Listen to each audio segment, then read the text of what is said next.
کو اللہ نے آپشن دیا کہ تو جتنا چاہے گمراہ کر، مگر آدم علیہ السلام کو یہ سہولت دے دی کہ اگر آپ سے غلطی ہوئی تو توبہ کا آپشن بولو کھلا ہوا ہے، سچے دل سے توبہ کر لینا۔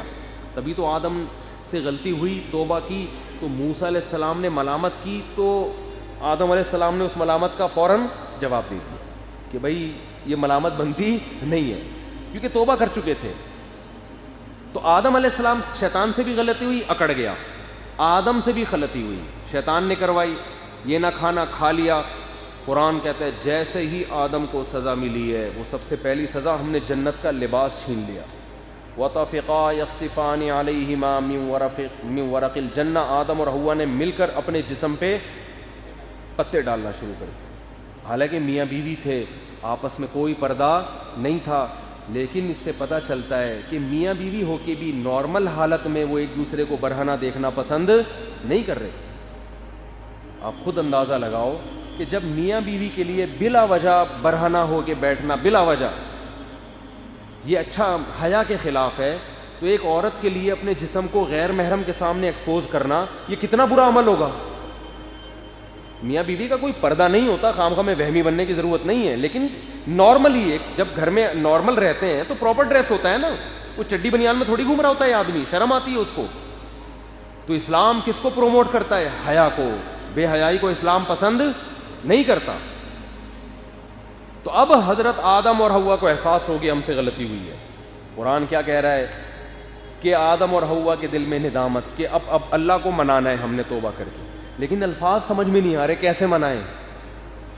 تو اللہ فرماتے ہیں میں نے آدم کو کلمات سکھائے، میں نے آدم کے دل میں وحی کی کہ اس طرح بولو اور مجھ سے کیا کرو۔ کیا عجیب سبق ہے ان آیات میں، کیا انداز ہے سمجھانے کا۔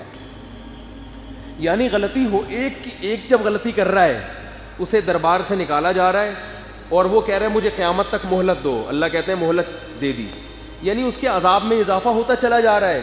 اور ایک کو اللہ خود سکھا رہے ہیں کہ ایسے توبہ کرو، اسے خود گائیڈ کر رہے ہیں کہ یوں کرو گے تو میں معاف کر دوں گا۔ کیوں؟ ایک کے دل میں ندامت ہے اور دوسرے کے دل میں ندامت نہیں ہے۔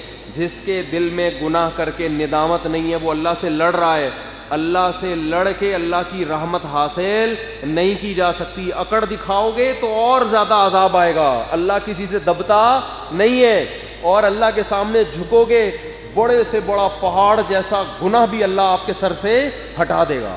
آدم علیہ السلام کا لباس چھینا تو کوئی تعویل نہیں کہ بھئی یہ کیا ہو گیا، ابھی مجھے پہلے وضاحت تو کرتے، میں تو سمجھ رہا تھا یہ درخت سے مراد عین یہ والا درخت ہے، تو یہ تو وہ والا یہ والا تھوڑی ہے، اگرچہ اسی کی جنس میں سے ہے مگر یہ وہ تھوڑی ہے، پہلے وضاحت تو نا نا نا نا بھائی، اللہ کے سامنے لڑ رہے ہو، اللہ سے زیادہ کون سمجھتا ہے، اس کو دلائل دے رہے ہو، اللہ کے سامنے تو جھک جانا ہے۔ فوراً آدم نے کہا اللہ غلطی ہو گئی، یہ کیا ہو گیا، میں نے غلط کیا یہ کھا کے، کوئی تعویلات نہیں۔